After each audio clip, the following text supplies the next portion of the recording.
अपने कैलाश पर्वत पर अपने ध्यान में लीन थे, वो बज रहे थे राधे कृष्ण राधे कृष्ण। उस संगीत से महादेव जी का भी ध्यान टूट जाता है। तो माता पार्वती देख रही हैं कि मेरी स्वामी बार बार ध्यान तोड़ रहे हैं, तो कुछ न कुछ तो कारण है। मैं जरा पूछती हूँ, हे महादेव, कैसे आज समाधि में मन नहीं क्या? ऐसी कुछ बात नहीं, संगीत के कारण मेरा ध्यान नहीं लग पा रहा है। अगर आप मेरे साथ बंसीवट चलें तो मेरा भी सौभाग्य है कि मैं आपको प्रभु के दर्शन कराऊं और महाराज दिखाऊं। दोनों बंसीवट के निकट पहुंच जाते हैं तो देखते हैं दो गोपी पहरा दे रही है ललता विशाखा, किसी पुरुष को प्रवेश नहीं होने दे रही। माता पार्वती को महाराज में प्रवेश करा देती हैं, महादेव जी को रोक लेती हैं, कहती हैं आप पुरुष हो, आप अंदर नहीं जा सकते।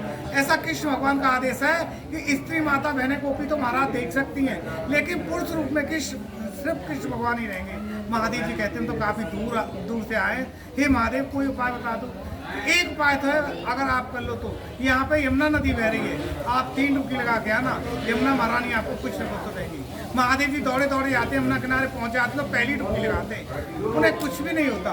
दूसरी डुबकी लगाते तो कहते कहीं ऐसा तो नहीं गोपियों ने इसलिए भेज दिया हो कि मैं यहाँ पे नहाता रहूँ, मेरा समय यही बीत जाए और वहाँ पे महाराज खत्म हो जाए। फिर भी महादेव जी तीसरी डुबकी लगा लेते हैं तो यमुना महारानी प्रकट हो जाती है। भोलेनाथ उनसे विनती करते हैं, हे यमुने मुझे ऐसा कर दो कि मैं गोपी जैसा दिखूं। दो गोपी पहरे पे लगी हुई है, मुझे महाराज में जाने नहीं दे रही, तो आप अपना रूप और श्रृंगार दे दो। यमुना महारानी अपना रूप श्रृंगार वस्त्र महादेव जी को अर्पित कर देती हैं। एक सांवरे रूप में गोपेश्वर महादेव बन जाते हैं। महादेव जी का नाम उस दिन से गोपेश्वर भी पड़ गया। अपना रूप लेके चल देते तो दोनों गोपियों ने भेजा था, वो देख रही है कि एक सांवरे सी गोपी आ रही है, उन्हें भी महाराज में प्रवेश कराएं। कहती हैं आप अंदर जा सकती हो। इस प्रकार महादेव महाराज में भी सम्मिलित हो गए। उधर कृष्ण भगवान देख रहे हैं, प्रभु भेष भी ले आए, गोपी भी बन गए, महाराज में भी सम्मिलित हो गए और महाराज का भी आनंद दे रहे हैं। तो उनका सम्मान हो किया जाए। अपने सिंहासन से खड़े होकर कहते हैं आओ गोपेश्वरी विराजी। जिस सिंहासन पर राधे कृष्ण रहते थे उस दिन गोपेश्वर महादेव और कृष्ण भगवान विराजने लगे। जो लाखों गोपी सम्मिलित हुई थी वो चर्चा करने लगी, प्रभु ने आज क्या तमाशा कर दिया।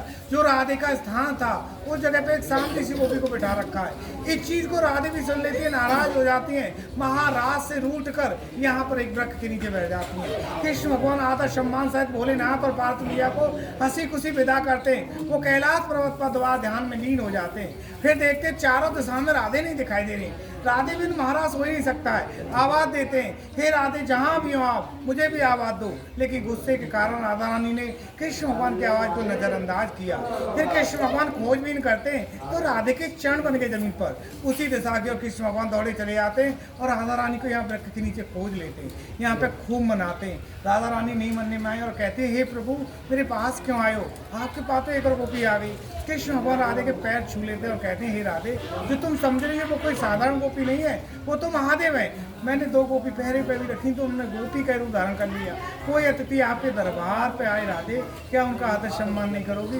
राधे जी मान जाती हैं, कहती हैं ठीक है प्रभु, पर वहाँ से मैं पैदल चल के आई हूँ तो काफ़ी थक चुकी हूँ, मेरे पैरों में भी छाले पड़ चुके, अब मैं चल नहीं सकती, आप मुझे अपने कंधे बैठाओ। जैसे राधा रानी कृष्ण भगवान के कंधे बैठ होती है, कृष्ण भगवान अंदर ध्यान हो जाते हैं। उनकी याद में इतना रोती है कि रोते रोते ये मानसरोवर भर जाता है। फिर भी कृष्ण भगवान पकड़ने को मारे तो गुस्सा भी आता है। गुस्से के कारण राधा रानी का रूप भी सामना होने लग जाता है और धरती में समाने लग जाती हैं। मुख रह जाता है। जब कृष्ण भगवान प्रकट हो जाते हैं, हाथ जोड़ के विनती करते हैं, हे राधे ऐसा मत करो, आपको तो संसार मुझसे भी ज़्यादा नाम से पुकारेगा।